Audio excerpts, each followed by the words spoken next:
32F, never thought I'd be writing this, but here I am, feeling completely betrayed by my own family. It's a long and complicated story, so buckle up. It all started when my younger sister, 24F, finally graduated from college last week.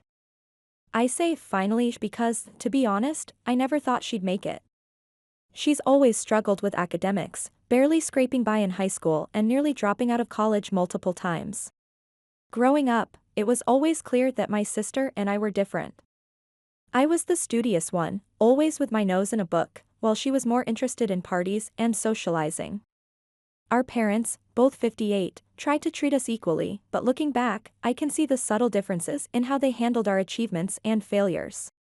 The graduation ceremony was interesting, to say the least. As we sat in the auditorium, waiting for my sister's name to be called, I couldn't help but reflect on my own graduation 6 years ago.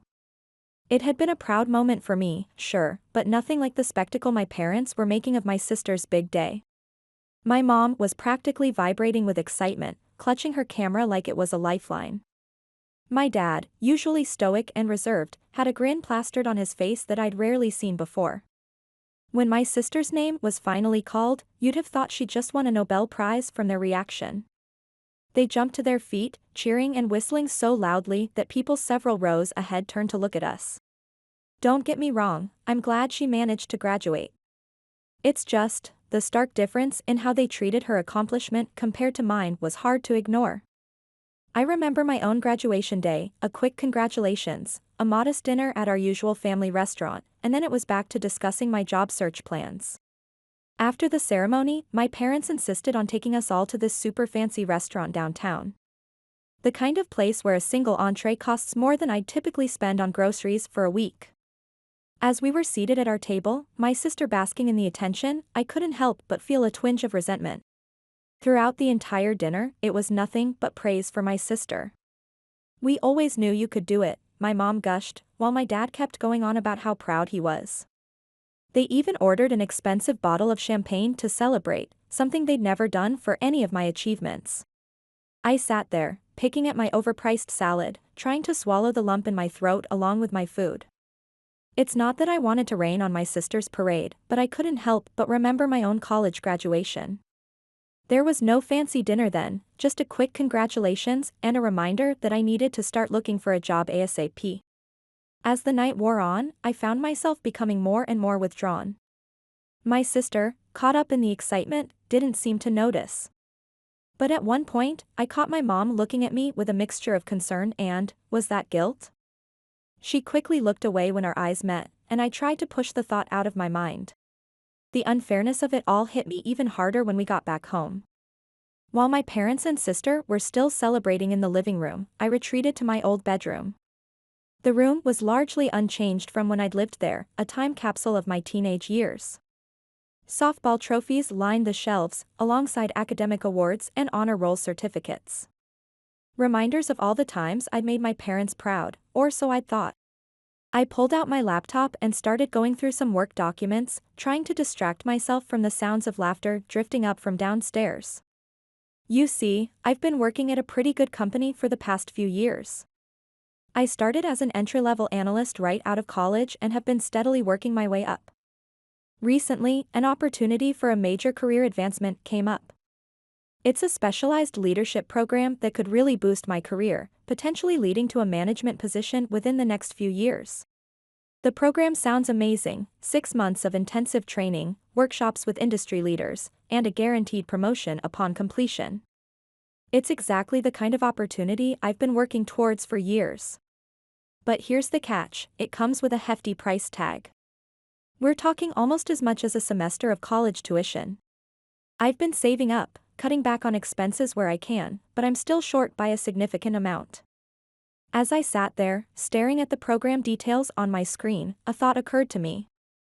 Maybe, just maybe, my parents might be willing to help out a bit.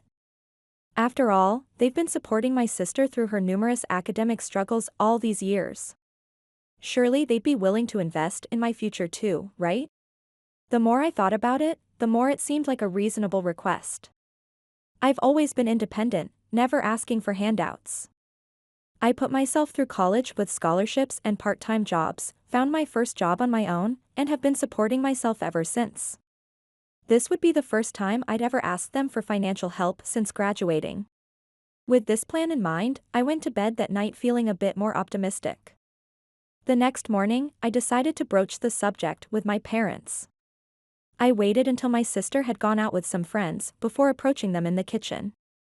"Mom, Dad, can I talk to you about something?" I started, trying to keep my voice casual.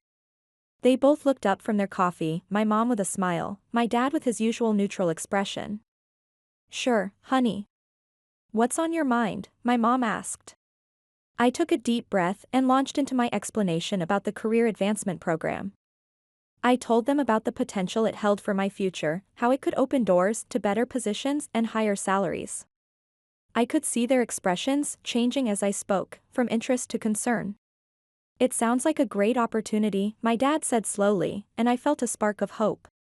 Finally, I got to the point. "The thing is, it's pretty expensive.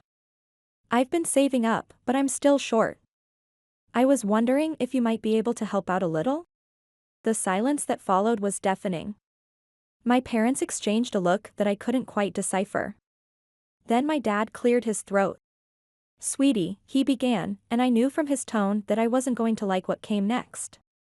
"We understand this is important to you, but we just can't right now. Your sister is going to need help with her job search, and we need to make sure we have funds available for that."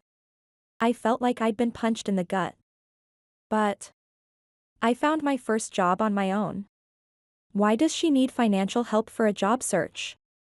My mom jumped in, her voice soothing in a way that only made me feel more patronized. "Your sister has always needed a little extra support, you know that. We just want to make sure she gets off to a good start in her career." I couldn't believe what I was hearing. "So, let me get this straight. You're willing to fund her job search, but not my actual career advancement? How is that fair?" My dad's expression hardened. "Life isn't always fair. You're an adult now, you should be able to handle your own expenses. Your sister is just starting out, she needs our help more." I felt a surge of anger rising in my chest. I've always handled my own expenses. I put myself through college, found my own job, and have been supporting myself ever since. Why is it that every time I need something, I'm suddenly an adult who should handle it, but when it comes to my sister, she always needs extra support? My mom tried to placate me. "Honey, you've always been so independent and capable. We're just trying to give your sister the same chances you've had." "The same chances?" I couldn't keep the bitterness out of my voice. "When have I ever had the kind of support you've given her? When have you ever celebrated my achievements the way you celebrated her barely scraping by?" The conversation devolved from there. My parents accused me of being jealous and unsupportive of my sister. I accused them of blatant favoritism. By the time my sister returned home, the atmosphere in the house was so tense you could cut it with a knife. Over the next few days, things only got worse. Every interaction with my parents felt strained and awkward. They tried to act like everything was normal, but I could feel the underlying tension. My sister, to her credit, seemed to pick up on it too. She tried to talk to me about it one evening when we were alone. "Hey," she said, hovering in the doorway of my room. "Is everything okay? You seem off." I looked at her, trying to decide how much to say. Part of me wanted to unload everything, to make her understand how unfair this all felt. But another part of me knew it wasn't really her fault. She hadn't asked for our parents' favoritism. "It's fine," I said finally, forcing a smile. "Just some work stress." She didn't look convinced, but she didn't push it either. As she turned to leave, I felt a pang of guilt. Our relationship had always been complicated, a mix of sisterly love and rivalry. But now, I couldn't help but feel like there was a growing chasm between us, one that I wasn't sure how to bridge. As the end of my visit approached, I made a decision. I couldn't keep pretending everything was okay. The night before I was set to leave, I confronted my parents one last time. I found them in the living room, watching TV as if everything was normal. "We need to talk," I said, turning off the TV. They looked up at me, startled by my abruptness. I want you to know, I told them, my voice shaking slightly with emotion, that I see what you're doing. I see the favoritism, the unfair treatment. And I'm done accepting it. My mom started to interrupt, but I held up a hand to stop her. No, let me finish. For years, I've been the irresponsible one, the one who never needed help, the one who could handle everything on her own. And you know what? I did handle it. I put myself through college, I found a good job, I've built a career I'm proud of. But the one time I ask for help, the one time I need your support, you can't give it to me because you're too busy coddling my sister. My dad's face was turning red, a sure sign he was getting angry. Now wait just a minute dash. But I wasn't done. No, you wait. Do you have any idea how it feels to watch you celebrate my sister's bare minimum achievements while my successes barely get a nod? Do you know how it feels to be told I'm too capable to need help, as if my hard work and independence are being used against me? My mom was crying now, silent tears rolling down her cheeks. My dad looked like he was caught between anger and shock. I'm going to find a way to pay for this program myself, I continued, my voice growing steadier as I spoke. And I'm going to succeed without your help. But don't expect me to come running back for every family event or holiday. You've made your priorities clear, and I'm no longer going to pretend to be okay with it. With that, I turned and walked out of the room, leaving my parents in stunned silence. As I packed my bags that night, I couldn't help but feel a mix of sadness and determination. I was sad that it had come to this, that my relationship with my family had deteriorated to this point. But I was also determined to prove to them, and to myself, that I could succeed on my own terms. The next morning, I left early, before anyone else was awake. I left a note thanking them for the visit but reiterating my feelings from the night before. As I drove away from my childhood home, I felt a weight lifting off my shoulders. It was time to start a new chapter in my life, one where I put myself first for a change. Little did I know, this was just the beginning of a family drama that would unfold over the next few weeks, revealing secrets and lies that would shake the very foundation of our family dynamic. But that's a story for another update. Update 1, it's been 2 weeks since I left my parents' house, and the family drama has taken an unexpected turn. I couldn't shake the feeling that there was more to the situation, so I reached out to my grandparents, both 80. When I called my grandmother, she immediately sensed something was wrong. After I explained everything, she said, I think you'd better visit us this weekend. There's something you need to know. That Saturday, I drove to their house. My grandparents were waiting on the porch, looking unusually serious. Once inside, my grandfather said, we think your parents haven't been honest with you. Or with us. My grandmother then dropped a bombshell. Years ago, we set up investment trusts for both you and your sister. Equal amounts, to be used for your education and careers. I was stunned. Investment trusts? But my parents never mentioned anything like that. They were supposed to manage it and tell you when the time came, my grandfather explained, his face darkening. As the implication sank in, I felt a mix of confusion and anger. Are you saying there's money set aside for me? Money that could have paid for this career program? My grandparents exchanged a look. There should be, my grandmother said softly. Unless. They showed me the original documents for the trusts. But where was that money now?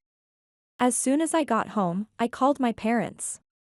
Mom, what happened to the investment trust that Grandma and Grandpa set up for me? There was a long pause before my mother answered, her voice small and afraid. Who told you about that? What followed was a conversation that shook me to my core. After much prodding, my parents finally admitted the truth.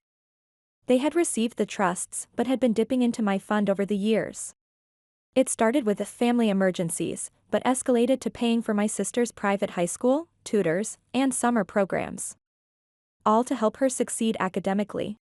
We always meant to pay it back, my mother sobbed. We never seemed to have enough. And what about my sister's fund? I asked, already knowing the answer.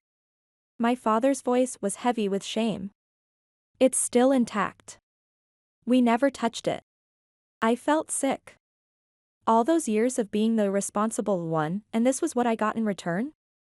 My own parents had stolen from me to support my sister. How could you betray me like this? I whispered, tears streaming down my face. My parents tried to justify their actions, saying my sister needed more help and they thought I didn't need the money as much because I was so independent and successful. But all I could hear were excuses. Every word felt like a knife twisting in my gut. I want you to pay me back, I said finally. Every cent you took from my trust. And I want you to do it now. My father's voice was strained when he replied, we can't. We don't have that kind of money right now. I laughed bitterly. Of course you don't. Because you spend it all on her. Well, I'm done. I'm done being the responsible one who never needed help. I'm done watching you bend over backwards for my sister while I get nothing but empty praise. I hung up before they could respond, shaking with anger and hurt. The next few days were a blur of emotions.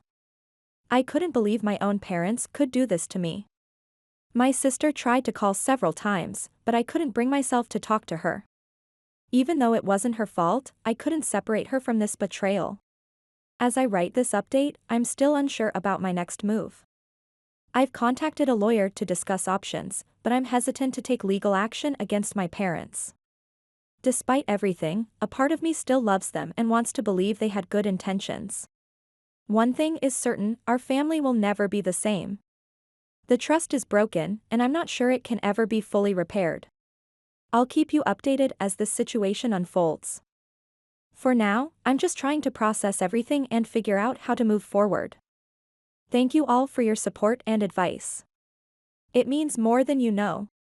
Update 2, a week after discovering the truth about the investment trusts, things have only gotten more complicated. My sister's reaction, escalating family tension, and our grandparents' intervention have all contributed to an increasingly complex situation. 3 days after confronting our parents, my sister showed up at my apartment unannounced. I'm so sorry, she said, hugging me tightly. I had no idea, I swear. We talked for hours, really opening up to each other. She explained how she'd always felt inadequate compared to me, while I shared how our parents' favoritism had hurt me. It was a bittersweet realization that this crisis brought us closer. I've told them I won't accept any more financial help, she said. And I'm looking into transferring some of my trust to you. I appreciated her offer but declined. That's your money. You shouldn't have to give it up because of what they did. While my relationship with my sister improved, tension with our parents reached a boiling point. They called and texted constantly, alternating between apologies and pleas for forgiveness. I mostly ignored them, occasionally responding with questions about repayment plans. The situation escalated when they showed up at my workplace. I was mortified and angry. What are you doing here? I confronted them in the lobby. We just want to talk, my mother pleaded. We hate how things are between us. I gave them my address and told them to come at 7 p.m. that evening.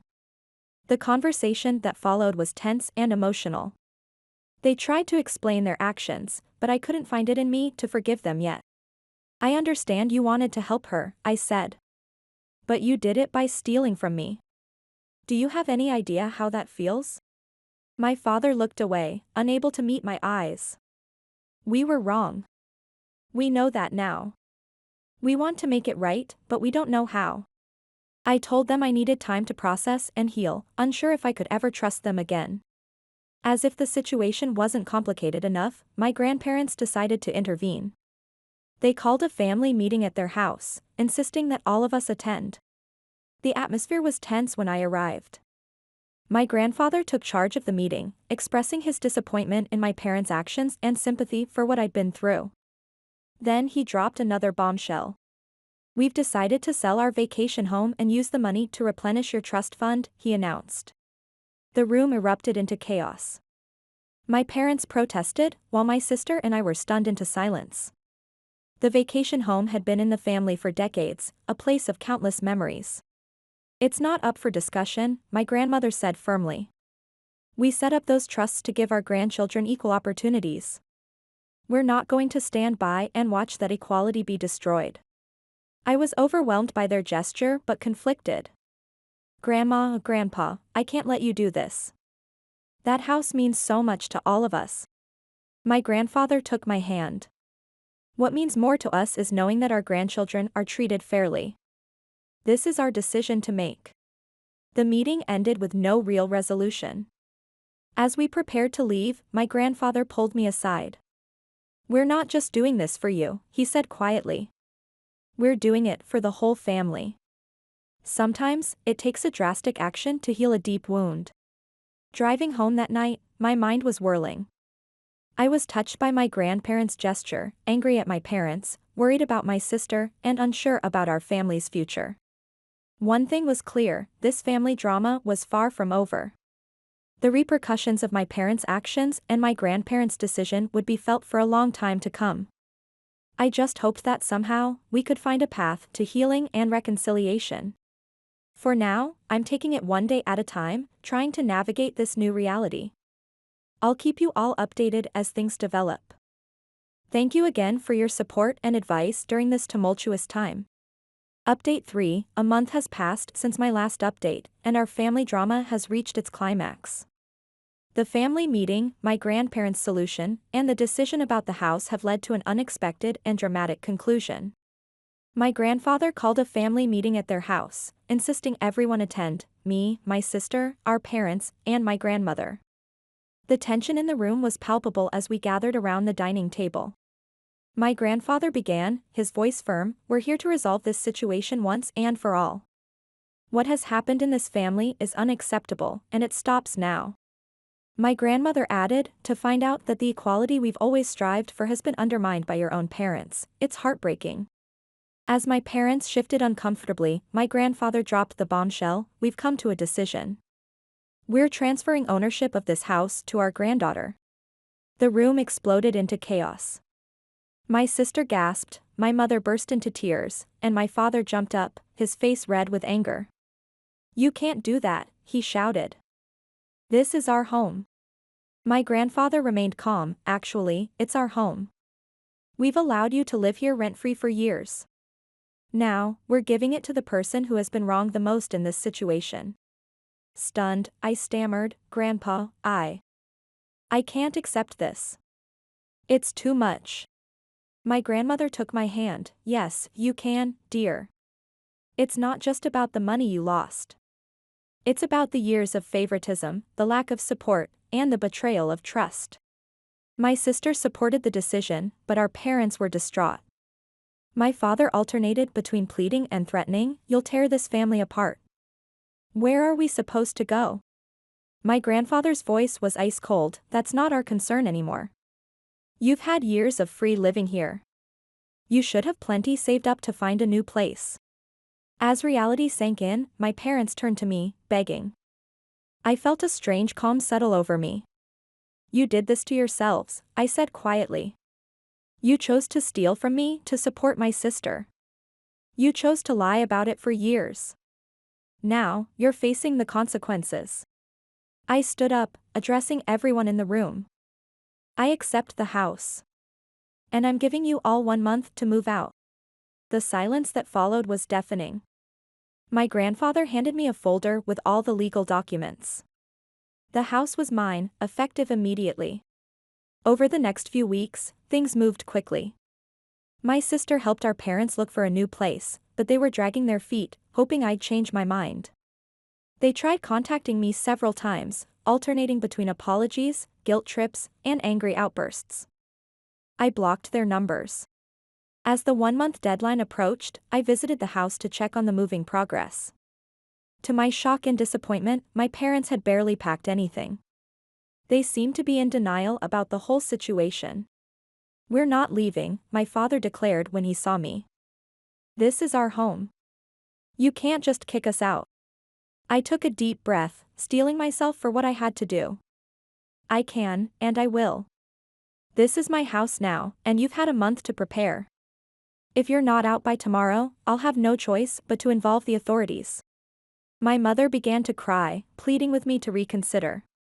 But I stood firm. "You had years to treat me fairly, to be honest with me. You chose not to. Now, these are the consequences of your actions. The next day, I returned with a locksmith and a police officer. My parents were still there, surrounded by hastily packed boxes. The officer explained that they had no legal right to stay and that they needed to leave immediately. Watching my parents being escorted out of the house was one of the hardest things I've ever had to do. My mother was sobbing, my father was seething with anger. But underneath my guilt and sadness, I felt a sense of justice being served. As they drove away, I entered my new home. It was strange, walking through rooms that held so many childhood memories, knowing it was now mine. I found a note from my sister on the kitchen counter. I understand why you did this. I hope one day our family can heal. Until then, know that I love you and I'm here if you need me. It brought tears to my eyes, but I knew I had made the right decision. This house represented a new start for me, a chance to build a life on my own terms without the weight of my parents' favoritism and betrayal. Standing here now, I feel a mix of emotions. Sadness for the family relationships that have been damaged, perhaps irreparably. Anger at the years of unfair treatment and lies. But also a sense of justice and hope for the future. I don't know what the future holds. Maybe someday there will be a path to reconciliation with my parents, but that day is not today. For now, I'm focusing on myself, on healing, and on building the life I want. To everyone who has supported me through this journey, thank you. Your advice and kind words have been a lifeline. And to those who might be going through something similar, remember, you deserve respect, honesty, and equal treatment. Don't let anyone, not even family, tell you otherwise. This is my final update on this situation. It's time for me to close this chapter and start writing a new one, on my own terms, in my own house.